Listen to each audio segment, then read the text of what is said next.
Hi, this is Rob Martens from Allegion with yet another Tech Talk. Today, we're really happy to have Andre and Aaron with us from IDenticard.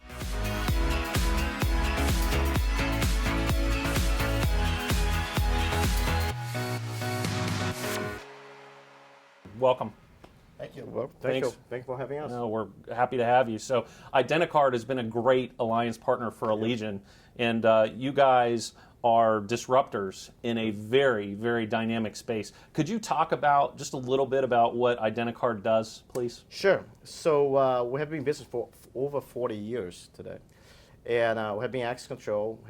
We are car manufacturer, access control systems, and one of the things we have done with Allegion is very unique. From an integration perspective, we have done a lot of the wireless technology in different ways with Wi-Fi, which means online, offline, as well as the Bluetooth technology. So we have a unique platform to support the Allegion product.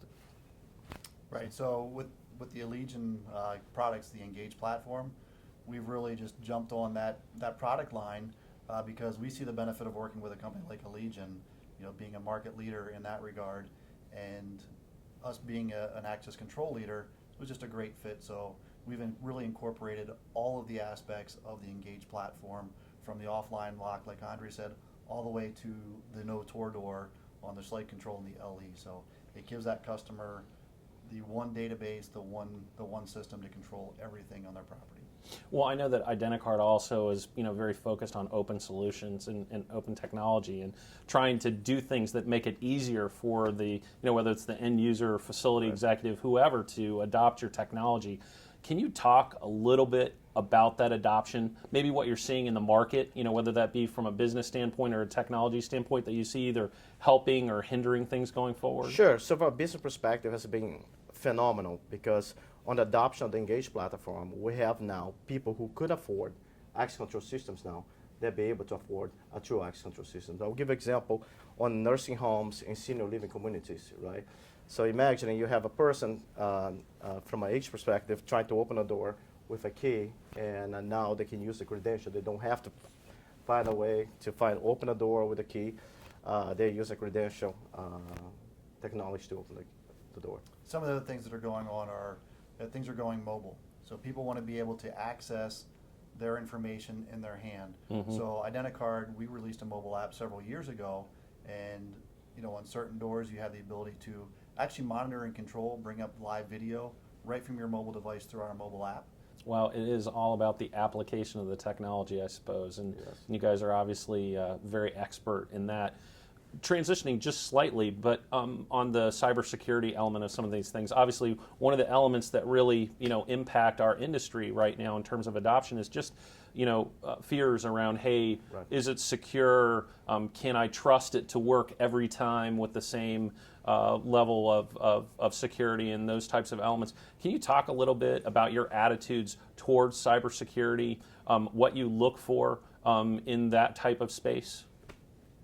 So from a cybersecurity standpoint, it's critical to the end user that they have that comfort level that you're doing everything that you can to make sure that their system is protected. So, when we're writing our code, we've got a full software quality assurance team that, they're hammering the software, they're looking for holes in the software.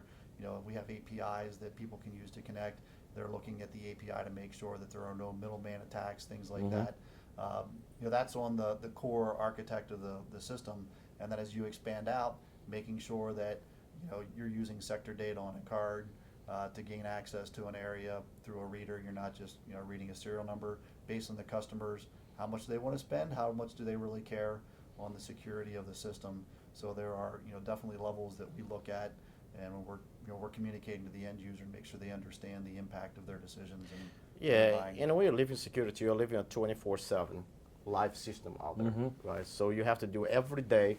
It's going to be something that we're going to be working on in cybersecurity. It's not going to be something that you work for a project. Oh, I have a project for cybersecurity. You work every single day for cybersecurity. Right, it's part of your DNA. Yeah.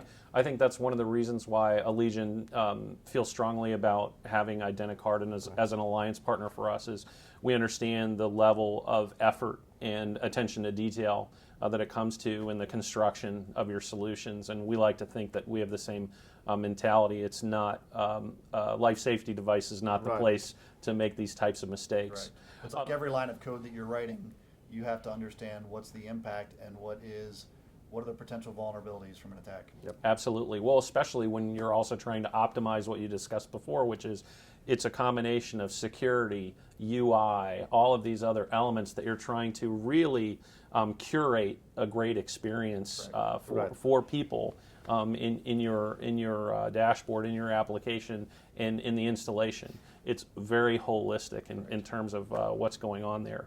When you're developing solutions for your end users, what are the types of things that you pay special attention to? Usability. So when you look at our software, it's very differentiated. We have been innovative in the last 4 years as a company. We won many innovation awards with that. It's because we're trying to do a lot of VOC, voice of the customer, with the people who are going to adopt more and more the technology. When I mentioned about the security, the change between the decision maker being from security directors to IT manager, and IT manager becoming younger and younger, decision making process, you have to understand how they use their products, how they use their iPads, their iPhones. So all this technology portfolio, you have to understand how people are using them. Yeah, we call it getting intimate with your customer, understanding how they're using the products, what their needs are, and then developing products for those specific areas. So we don't sit in a cave and just develop what we think is cool. Right. Yeah. We go out and we talk to the customers. We find out, what their issues are. How can we help you solve these problems? And then that's where we put our effort at from a development standpoint. I think one element that we're trying to help educate, our both end users and facility managers and other people that we work with is around this balance between security and convenience. Right. Because again, we've seen energy efficiency, we've seen smart access control and things like that over many years. This inclusion of real convenience, the things that you guys are bringing to the market in terms of that, getting people to understand kind of how to strike that balance. How do you approach that with your consumer? I mean, obviously we can put a building, on total lockdown so they can't do anything, or we can make it so convenient that it's not that secure. Can you talk a little bit about your thoughts around how you manage that balance for your consumers? Sure. I mean, first of all, it comes down to how much are they willing to pay for the installation, right? For the feature set that they want. We can go all the way down to they can remotely unlock a resident's door from a client application somewhere across the country, right? That comes at a price. Mm-hmm. So depending on what the customer wants in that overall system, we can do, the beauty is we can do it all, right? Yeah, talk about convenience is very important because we are the first one, in fact, one of the first companies to introduce the remote connectivity applications in access control. And one of the things from a convenience perspective is that you don't need the person today in the lobby area to control all the monitors. The person can be with their phones, can be with the application. So remote connectivity is one of the things that really help from a convenience perspective. You can do a lockdown, you can lock a building just using your mobile device. Mm-hmm. Well, so I want to thank you, Andre and Aaron, for making time for our Tech Talk today. It's fantastic. Great to talk to industry leaders like IDenticard. Thanks for inviting us. My pleasure. Thank you.